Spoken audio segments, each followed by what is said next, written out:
Quem deve governar? Qual seria a resposta que vocês que estão assistindo dariam a essa pergunta? Os melhores, os mais bondosos, os mais preparados, os que sejam cristãos. Mas aí, se fosse nos países muçulmanos, seria quem seja muçulmano. Quem deve governar finalmente? Isso não se passa nos países muçulmanos, essa pergunta. Não se passa no resto do mundo, a não ser aqui no Ocidente. Este possivelmente é o último vídeo que eu estou fazendo dessa série, e porque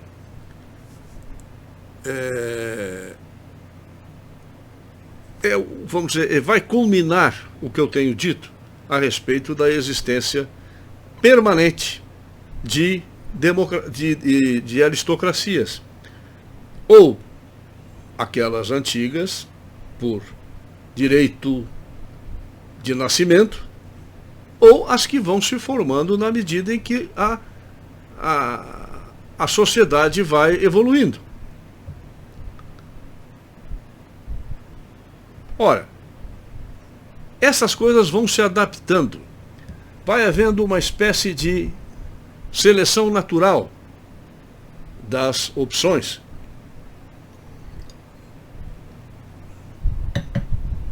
E as coisas vão mudando. E no Ocidente, exclusivamente no Ocidente, surgiu uma ideia. A ideia de que a soberania não está num rei ou numa pleiade de nobres por direito de nascimento, mas que está com a maioria, com aqueles que são, como falei no vídeo anterior, os saqueados, porque são os que pagam, os que sustentam, os que provêm a maneira possível de ter um governo. Isso se chama democracia. Agora, há muita gente que acha que democracia é mais do que isso. Não é. Os Founding Fathers americanos foram os primeiros a criar uma república constitucional, porque a Suíça já é há muito antes disso já era assim, e os dirigentes já eram escolhidos pelo povo em cada cantão. Eram escolhidos, os cantões ainda não tinham se unido, e isso já existia. Nunca existiu reis na Suíça, a não ser quando foi conquistada, quando as tropas napoleônicas, e também houve ditaduras, como em Genebra, a ditadura de Calvino, mas de maneira geral, a Federação Helvética, eu já falei sobre isso aqui num dos primeiros programas que eu fiz na Rádio Vox, e só sobre a Suíça, mas a Federação Helvética, ela tem esse sentido de ser algo que nós poderíamos chamar de república democrática. Há, inclusive, eleições lá que não são em urnas secretas, não são em nada disso. O pessoal se reúne na rua e vota. E lá vota-se de tudo. É outra coisa que eu também falei naquele programa, e vou repetir, que eu tive a experiência numa pequena cidade do cantão de Schwyz, na cidade de Schwyz, capital desse cantão, em que o meu hotel ficava em frente a uma casa muito bonita, aquela coisa, a arquitetura típica suíça, mas a parede dianteira era toda pintada, era uma coisa maravilhosa. Eu admirei muito aquilo, que exatamente o carro ficava em frente, o hotel ficava aqui e essa casa ficava aqui. Eu entrei, tomei banho, fiz tomei meu whiskyzinho e fui ver o que era aquilo. Ver se eu podia visitar. Era a Assembleia, o local da Assembleia Cantonal. Eu entrei lá, subi. Tinha várias salas, mas o principal, eu pedi licença, uma pessoa, ok, no problem. Falei inglês. E subi, era um anfiteatro. Fiquei lá quietinho, não entendo nada, alemão tudo. Mas eu fiquei olhando aquilo, não sabia o que era aquilo, até que um cara percebeu que eu não era da casa, vamos dizer, não era do lugar, e se dirigiu a mim em francês. E eu perguntei se ele falava inglês, que o francês para mim é mais difícil. E ele disse, sim, falo inglês. E aí eu perguntei o que era aquilo. Isso aqui é a Assembleia Cantonal. Eram 6 e pouco da tarde. Todo mundo sai do trabalho e vai para lá. E tem gente que vem do campo para discutir os assuntos do cantão. E ali não se resolve nada. Não é uma assembleia com poderes legislativos. Até certo ponto, sim. Depois, lendo a Constituição Suíça, eu vi que, sim, algumas coisas exclusivas daquele cantão podem ser resolvidas desde que não infringam as normas da Constituição Federal, da Federação como um todo. Mas grande parte, por exemplo, teria a ver com impostos, por exemplo, que não sejam puramente cantonais, vai ter que ser encaminhado. Então aquelas reuniões ali são para encaminhar, quer dizer, os dirigentes cantonais, que já são escolhidos, não sei naquele cantão como são escolhidos, se é voto secreto, na rua, sei lá. Eles votam ali, entre eles, e os representantes cantonais na Assembleia Federal é que vão então levar essas proposições para serem votadas lá. Já que se interessa a mais de um cantão, tem que ser votado na Assembleia Federal. Ou pode ser levado, digamos, 2 cantões só. Você vamos falar com a turma de lá se eles topam também. Se topam, tudo bem, ficou por ali entre eles mesmo. E eles decidem, inclusive, eles não se sentem pilhados ou saqueados, porque eles determinam os impostos cantonais e, por sua vez, levam a sua votação para os impostos da federação, federais. Isto é uma federação. Não botar no nome da Constituição, na coisa, República Federativa do Brasil. Isso não é federação coisa nenhuma. Federação é o que eu vi lá. E estudei depois. Então isso é lá. Mas isso não digo que tenha nem alguém teorizado sobre isso, que é um grupo de camponeses e artesãos. Que hoje não, hoje banqueiros, indústrias pesadas, etc. Mas tudo começou com camponeses armados. É outra característica que faz com que eles não sejam saqueados. São obrigados a ter arma dentro de casa. Não é que seja permitido. Todo mundo faz obrigatoriamente serviço militar e quando sai leva o seu fuzil com uma quantidade de munição. E a cada vez tem períodos para mudar essa munição e às vezes para mudar o próprio fuzil. O exército adotou um novo, a população recebe igual. Cada casa tem o seu. E só um fuzil metralhador, é fuzil mesmo, fuzil automático, não tem nada, não é carabina antiga, não. Ora, vamos deixar a Suíça de lado, porque é uma situação totalmente diferente do resto, porque é um paizinho pequenininho, muito pequeno, que é fácil essa administração. As pessoas não recebem nada por fazerem parte da Assembleia Federal. Não recebem nada. Recebem ajuda de custo, pagamento do trem, ou que eles usam muito trem, ou do carro, se o cara for de carro, e estadia e um prolabore qualquer para fazer parte da Assembleia Federal em Berna. Bom, este é o ideal republicano e cuja expressão eleitoral é a democracia. Eu estava falando dos Founding Fathers, vou retornar. Os Founding Fathers fizeram de tudo para evitar que fundar uma democracia. Todo mundo diz, Estados Unidos é o país mais democrático do mundo, mas olha, uma grande democracia. Não é. Você não vão encontrar uma única vez a palavra democracia em nenhum dos documentos oficiais dos Estados Unidos da América. Não vão encontrar, sim, nos Federalist Papers, como algo ruim a ser evitado. Exatamente porque aquilo que eu falei no programa anterior, a população, como eu citei o Tyler, não vou citar novamente, hoje eu não vou ler nada, vou fazer tudo saindo daqui.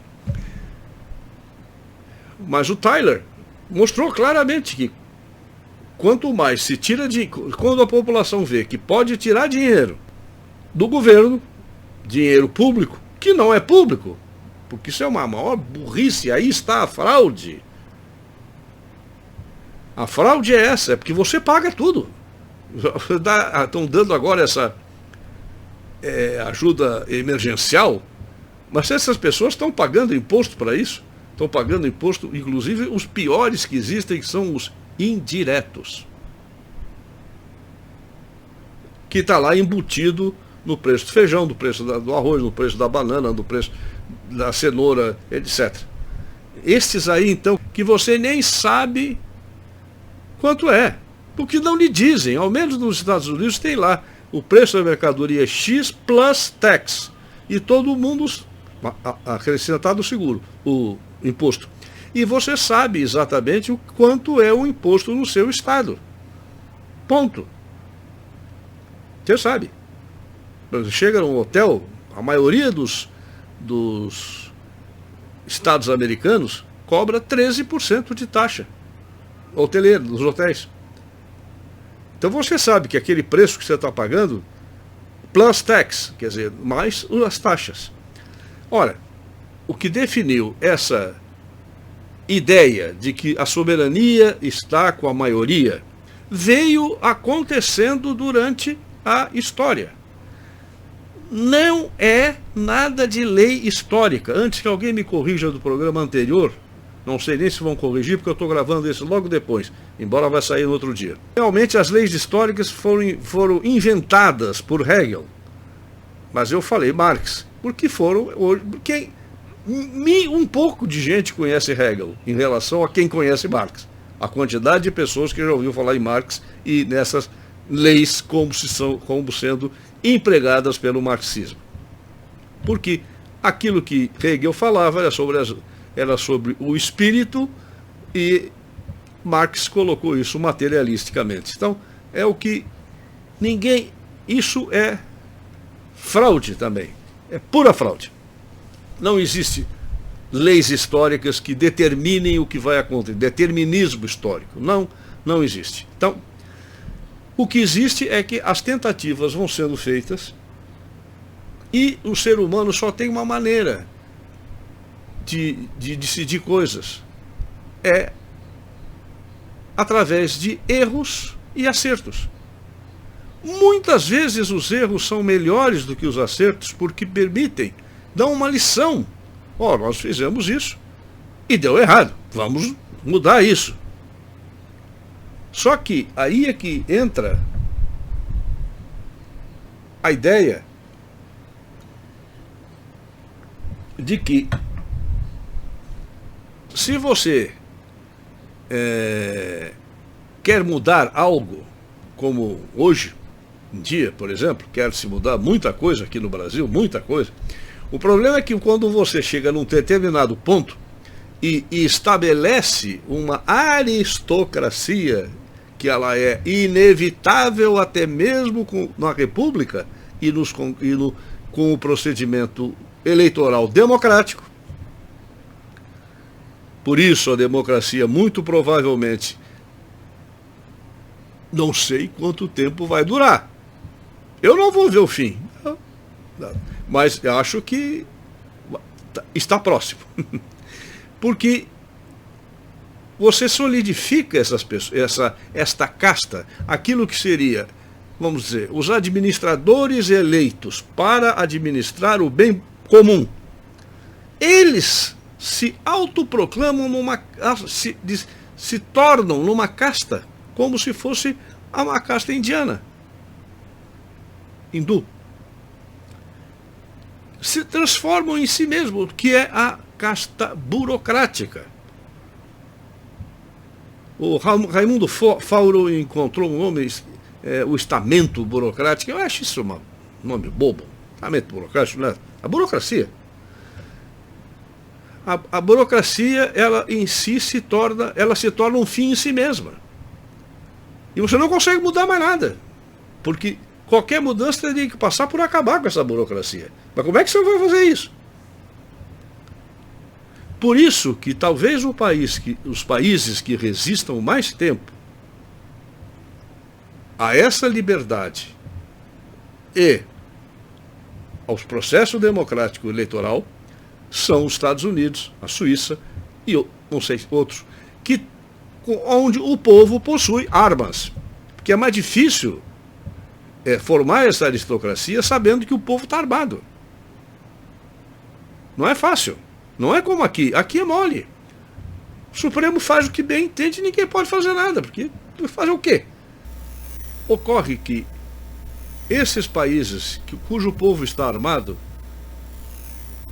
tem um ditado que diz o seguinte: todo o país em que o povo teme o governo é uma ditadura. Todo o país em que o governo teme o povo é uma democracia. É livre. É livre, porque liberdade é uma coisa, democracia é outra. A democracia é o processo de escolher aqueles que dirigem, aqueles que protegem a liberdade dos cidadãos. Só isto. Não é dizer democracia inclui, não inclui mais nada. É o processo democrático. Claro que se escreveu muito sobre isso, mas eu não concordo. Estou dizendo o que eu penso. É um processo de escolha dos administradores. Por isso, eu estou bem acompanhado com os Founding Fathers, que ao fazer as leis, a Constituição americana e as primeiras leis, principalmente o Bill of Rights, eles evitaram a todo modo a democracia, mas chegaram ao ponto de dizer, bom, não há outra maneira mais racional de eleger os representantes do povo do que o povo fazer isso. Então vamos ter que topar isso, mas vamos colocar um monte de checks and balances que impeçam que essa democracia degenere em algo que vai se tornar certamente uma tirania daquele que for mais capaz de encantar a população e dizer, olha, eu vou dar dinheiro para vocês, eu vou fazer vocês viver bem. E este povo vai perder a liberdade. Pode ficar rico, mas vai perder a liberdade. Ora, a essência da Revolução Americana é a liberdade do cidadão. Esta liberdade, ela está acima de qualquer outra coisa. Há liberdades gerais, liberdade de expressão, liberdade religiosa, liberdade de decidir aonde vai morar, dentro das suas posses, evidentemente. Eu não posso decidir morar numa mansão porque eu não tenho dinheiro para isso. Mas decidir dentro do que eu posso, eu moro onde eu estou bem.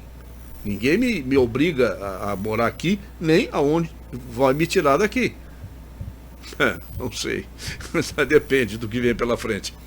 Mas ocorre isso que Inclusive, a liberdade inclui, ela só pode ser exercida quando existe também o direito de propriedade. O direito sacramentado mesmo da propriedade privada. Essa casa é minha, ou uma empresa é do fulano, o consultório que eu tive era meu, cada um tem a sua propriedade, seja ela física, intelectual, mental, moral, etc. O esforço que os Founding Fathers fizeram para evitar a democracia absoluta, vamos dizer, foi enorme. Tanto que, até eu agora não vou procurar, porque hoje eu resolvi essa parte, eu resolvi falar sem ler nada. Mas até alguns anos atrás, os senadores não eram eleitos pelo povo. Os senadores eram nomeados pela Assembleia Estadual ou pelo Congresso Estadual, que tem também Senado e Câmara, e também sob a influência do governador. Alguns estados o governador nomeava, porque o governador já era eleito pelo povo. Isso foi mudado, passou a ser então uma eleição popular também para os senadores. Mas este era um dos checks and balances, era que o senador não é representante do povo, o senador é representante do Estado. Portanto, o Estado deve decidir como elegê-lo. E não a Constituição Federal determinar. Mas é dessas coisas que, quando se chega a um determinado ponto, partidos como o Partido Democrata se rendem a essas exigências de aumentar a democracia. Por isso a gente chama Democratic Party. E o outro é Republican Party. O interesse é a república e não a democracia. Democracia é um elemento, uma parte que existe também em monarquia. Hoje em dia todas as monarquias ocidentais, europeias, todas elas são monarquias constitucionais. Até alguém me disse, falou em monarquia democrática. Isso não é, porque democracia seria escolher quem é rei. Não é. É democracia constitucional. E a Constituição inclui a escolha dos representantes do povo junto com o monarca. Isso é outra coisa, porque o monarca não é eleito. Então não é uma monarquia democrática. É uma monarquia constitucional que inclui o processo democrático de escolha. Então, quem deve governar? Sempre vai se dizer, ou os melhores, ou os mais capazes, mas quem decide isto? Que isto passou milênios, 2 milênios, vamos tirar Roma para trás, vamos botar os 2 milênios pelos quais já passamos. Foi sempre assim. As pessoas se auto-escolhiam e se diziam representantes de Deus, e ponto final. E a população sustentava aquilo. Mas a insatisfação daqueles que pagavam, que sustentavam tudo isso, às vezes com suor e com sangue do próprio corpo, levou a se descobrir uma outra fórmula, que é essa de a eleição dos representantes. Quer dizer, o governo ser não apenas um representante de Deus na terra, que nunca foi, isto é mentira. Não venham os defensores da monarquia absolutista, com essa história de que era o representante de Deus na terra. Isso não é verdade, porque ninguém sabe o que é que Deus pensa. Se soubesse, bom, teríamos deuses todos nós. Então resolveram que a melhor forma, até o momento, mas é uma forma perigosa, ela pode a qualquer momento acabar, como também dizia Reagan, a liberdade nunca está a mais de uma geração de ser destruída. Ela tem que ser... eu acho que nos Estados Unidos está numa encruzilhada crucial, uma encruzilhada que abarca todo o Ocidente, tudo. Se Trump não for reeleito, isso é um abalo que vai repercutir em todo o mundo, mas principalmente no Ocidente, porque será determinado, isso é claro, bom, será determinado que a própria democracia pode se autodestruir. Isto é uma verdade, mas é uma verdade que pode ser, ou ao menos pode-se tentar evitar que essa destruição aconteça. Para isso é que eu faço esses programas e outros fazem outros, e muita gente fica mostrando esses riscos. Cuidado, isso é arriscado, vamos defender aquilo. Quer dizer, isto eu defino como um conservador, é conservar a liberdade que foi conquistada e a representatividade popular, o governo representativo popular, que foi